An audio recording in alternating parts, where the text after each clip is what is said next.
এরপরও আমরা রাষ্ট্রের অবস্থা বুঝতেছি এত সমস্যা। আপনার গাড়ি লোন, কার লোন বিগত সরকার যারা দিয়েছেন 30 লক্ষ টাকা লোন দিয়েছেন, 18 লাখ টাকা পরিশোধ করতে হবে, 50,000 টাকা বিমান তাদেরকে। তখন রাষ্ট্রের কোষাগার স্যার কোথায় যায়? আমরা গরিব কর্মচারী যারা মৌলিক অধিকার নিয়ে কর্মসূচি দিচ্ছে স্যার, তাদের আবেদনটা বিবেচনা পাব না স্যার? সেদিনই বলছি স্যার, আপনার যে বিষয়টা আছে আপনাদের এই কথাই তো স্যার বলতে চাচ্ছি। আপনাকেই বলি, আপনি আলাদা বসে কি বলবেন?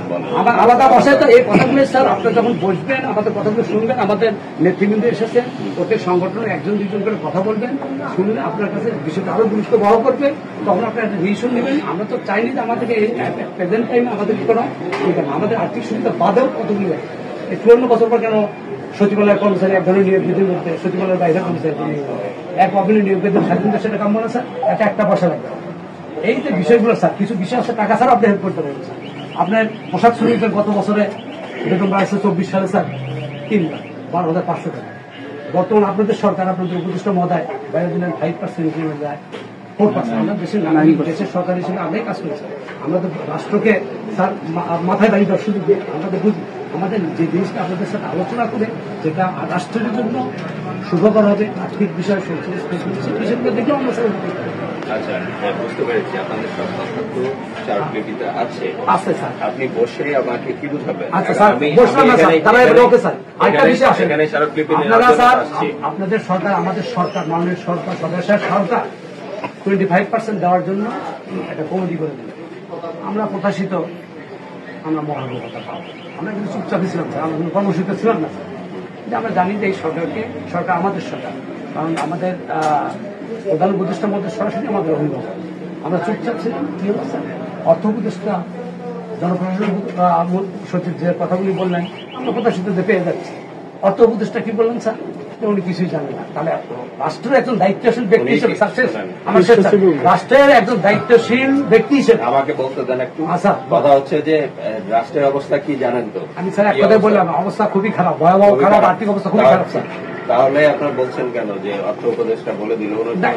স্যার এইভাবে না বলে স্যার, অর্থ উপদেষ্টা কোনো আবেদন দিচ্ছে। আপনি আজকে যেমন আমাদের বোঝাতে চাচ্ছেন যে আমাদের রাষ্ট্রের অবস্থা খারাপ, আর্থিক অবস্থা খারাপ, রাজস্ব আয় একেবারে এবার ওই দিকের কাছে যেটা টার্গেটের কাছাকাছি যায়নি, সবই জানি স্যার।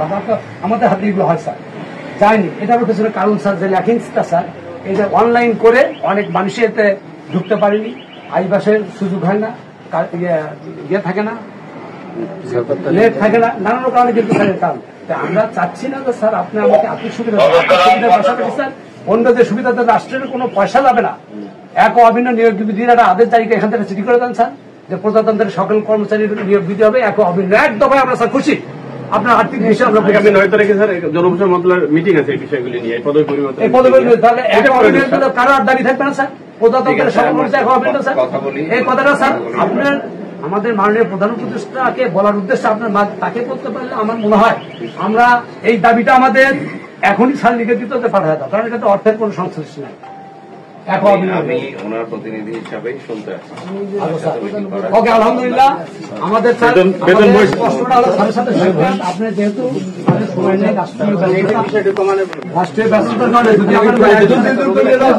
বলার সুযোগ করে দেন, আমরা 2 মিনিটের সময় নেব। খালি 2-1টা দাবি স্যার, মেহরবানি করে দেখেন স্যার। আমরা কিন্তু আমরা এখানে যারা আছি তারা 14 লক্ষ কর্মচারী আমরা এইরকম বুঝ দিয়ে যাচ্ছি, স্মারকলিপি দিয়ে যাচ্ছি, তারা বুঝবেন। আপনি যদি স্যারের কাছে আচ্ছা আজকে না হলো স্যার অ্যানাদার ডে, তাহলে আমাদের একটা জিয়া স্যার। ওকে, আপনার কথা আমি মেনে নিলাম যে আমাদের রাষ্ট্রীয় ব্যস্ততার কারণে আমাদের কোনোটাই সম্ভব হচ্ছে না। আপনি এক অভিন্ন নিয়োগ বিধি, আপনার আরো যদি প্রধানমন্ত্রীর কার্যালয়ে কেউ থাকেন স্যার, তাদেরকে ডাকেন, এক অভিন্ন নিয়োগ বিধি আপনি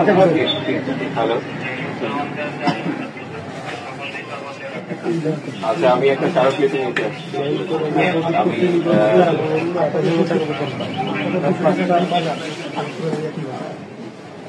ওই সরকারি কর্মচারীদের পে স্কেল রিলেটেড ওই শুক্রবার ওনারা ইয়াতে আসছে করতে।